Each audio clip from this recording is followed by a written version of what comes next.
पहले की बात है जब कंबलगढ़ की राजकुमारी राजमहल के बगीचे में टहल रही। उसी बगीचे के कामगार घास काटने का काम करते थे। राजकुमारी और यानस की आंखें एक दूसरे से टकराती हैं और दोनों एक दूसरे से प्यार में गिर जाते हैं। राजकुमारी यह बात अच्छे से जानती थी कि उसके पिता उसकी शादी कभी किसी गुलाम से नहीं कराएंगे, इसीलिए दोनों राजमहल से भागकर शादी करने का तय करते हैं। राजकुमारी आर्यन को कई सारे सोने और चांदी की मुद्राएं देती है और कहती है, तुम मुझे राज्य के बाहर मिलना, मैं तुम्हें वही मिलूंगी। अब जाओ, रात का समय हो जाता है। राजकुमारी अपने महल से भागकर राज्य के बाहर पहुंच जाती है और आर्यन का इंतजार करने लगती है, मगर आर्यन वहां नहीं पहुंचता। राजकुमारी को अब डर सताने लगा था क्योंकि धीरे धीरे सूरज हो रहा था। वह जानती थी अब तक यह बात उसके पिता को मालूम पड़ गई होगी। न आर्यन आया और न ही वह वापस महल में जा सकती थी। धोखा, तुमने मुझे धोखा दिया। राजकुमारी होकर भी मैंने तुमसे प्यार किया था, मगर चंद पैसों के लिए तुमने मुझे धोखा दिया। मेरी माँ ने मुझसे कहा था कि लड़की जात पर कभी भरोसा नहीं करना चाहिए। आज यह बात सच हो गई है। तुम्हारी ही मर जाऊंगी, मुझे शादी का सुख नहीं मिलेगा। राजकुमारी अपने पल्लू को पैर पर बांधकर उससे फांसी लगाती है, मगर उसका लड़के जात पर क्रोध आज भी कंबलगढ़ पर छाया हुआ है। आखिर ऐसा क्या हुआ था? आर्यन के साथ राजकुमारी का धन लेकर भाग गया था या फिर किसी और वजह से राजकुमारी के पास पहुंच नहीं पाया। वह वाले राजकुमारी के प्रेत को स्त्री के नाम से जानती थी। आए दिन वह स्त्री कंबलगढ़ में पुरुषों को उठाकर ले जाती थी और रात 8 बजे के बाद लोग बाहर नहीं निकलते थे, मगर यह बात कई बार लोग भूल जाते थे। जैसे एक बार एक नाई दारू की नशे में धुत होकर यह भूल गया था, आके बाद में अपने घर से निकल गया। दारू दारू दो मुझे, कौन स्त्री? मैं किसी स्त्री को नहीं जानता। वह आदमी दारू के नशे में धुत था। तभी पीछे से उसे स्त्री की आवाज आई, दारू पिएगा? मैं तुझे पिलाती हूँ दारू, जिससे तू हमेशा नशे में रहेगा। अगर स्त्री पीछे से आवाज दी तो कभी पीछे मुड़कर नहीं देखना चाहिए, मगर वह आदमी पीछे मुड़ जाता है। लाओ भाई, मेरी दारू दो। स्त्री या उस दिन के बाद से वह आदमी कहीं नहीं नजर आया। उसके बच्चे अम्मू और विशाल दोनों हर जगह अपने पिता को ढूंढते थे, मगर वह कहीं नहीं मिलते हैं। अम्मू और विशाल बेबस और नाराज हो जाते हैं।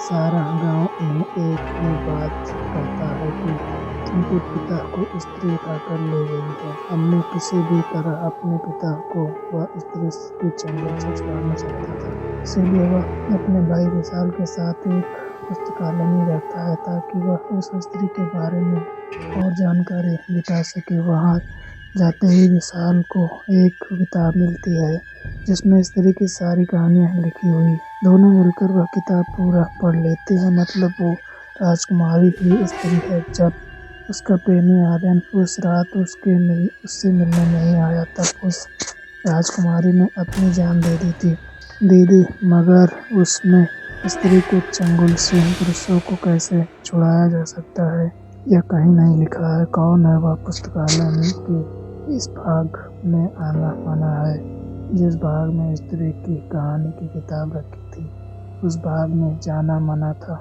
वहाँ लाइब्रेरियन आ जाती है और अम्मू और विशाल को पकड़ लेती है।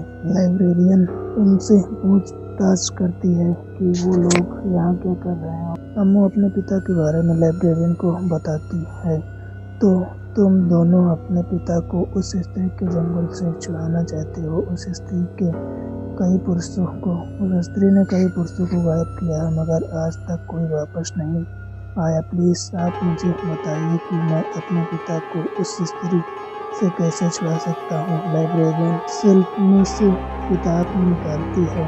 किताब का नाम सर कटा होता है। इस स्त्री पुरुषों से नफरत करती है क्योंकि उसे लगता है कि आर्यन ने उसे धोखा दिया था, मगर क्या सच में आर्यन राजकुमारी को धोखा देकर उससे पैसे लेकर भागता है? इस किताब में आर्यन की कहानी है और तुम्हारे सवाल के सारे जवाब दे। ऐसा क्या हुआ था उस रात आर्यन के साथ? तुम मुझे राज्य के बाहर मिलना, मैं तुम्हें वहीं मिलूंगी। अब जाओ, ठीक है? जैसे ही इस महल से भाग जाना, मैं यह सोने चांदी की मुद्राएं लेकर राज्य के बाहर मिलूंगी और हमेशा हमेशा के लिए हम इस राज्य से दूर चले जाएंगे। राजकुमारी रात होते ही अपना महल छोड़ देती है, मगर एक सिपाही राजकुमारी को महल से भागते हुए देख लेता है और सीधा जाकर राजा को बता देता है। राजा गुस्से में आ जाता है और सोचने लगता है कि उसकी बेटी महल छोड़कर क्यों भाग रही है। तभी राजा की पत्नी राजा से कहती है, मैंने उसे कई बार अपने गुलाम आर्यन के साथ देखा है, उसे बुलाकर पूछ लीजिए महाराज। तभी सिपाही वापस राजा के पास आ जाता है। महाराज, बगीचे की देख रेख करने वाला आर्यन महल से सोने चांदी की मुद्राएं लेकर भाग रहा था, हमने इसे पकड़ लिया है। राजा जाकर उस गुलाम से पूछता है कि उसकी बेटी कहाँ पर है और तुम्हें यह सोने चांदी किसने दे दिया। आर्यन निडर होकर राजा को सारी बातें बताता है। मैं आपकी बेटी से बहुत प्यार करता हूँ और आपकी बेटी भी मुझसे बहुत प्यार करती है, इसीलिए हम भागकर आपकी दुनिया से दूर जा रहे हैं। महाराज, हम दोनों की शादी करा दीजिए। राजा यह बात सुनते ही अपनी तलवार निकालकर आर्यन का सर धड़ से अलग कर देते हैं और उसकी लाश को उसी बगीचे में गाड़ देते हैं। स्त्री की आत्मा इस गांव में आज भी भटक रही है और पुरुषों को पकड़ रही है, क्योंकि उसे लगता आर्यन ने उसे धोखा दिया था, जो कि सच नहीं था। राजकुमारी बड़ी खूबसूरत थी। उसके लंबे बाल कंबलगढ़ में काफी प्रसिद्ध थे। सरकटे के अनुसार स्त्री की शक्ति उसके बालों में है। अगर उसे काट दो तो उसकी शक्तियाँ चली जाएंगी, या फिर तुम लोगों को उस बगीचे में जाकर आर्यन की लाश को निकालना होगा। अब जान गई थी कि किस तरह अपने पिता को बचा सकती है। अगले दिन तक वह इंतजार करती है। रात का अंधेरा अपने चरम पर था। विशाल लालटेन लिए घर से बाहर निकलता है और रास्ते पर चलता है। दूर दूर तक कोई नहीं, सिर्फ विशाल लालटेन लिए चल रहा था। तभी पीछे से उसे स्त्री की आवाज आती है, विशाल कहाँ जा रहे हो? मेरे साथ चलो, मेरे साथ चलो। स्त्री विशाल को पकड़ लेती है। पीछे से अम्मू अपने हाथ में खंजर पकड़े आती है और उसके बाल को काटने जाती है, मगर स्त्री वहां से हट जाती है और विशाल को उठाकर अम्मू के सामने से ले जाती है। विशाल नहीं, जितना आसान अम्मू ने सोचा था उतना आसान यह काम नहीं था। पिता को छुड़ाने के चक्कर में अपने भाई को भी अम्मू ने अब खो दिया था।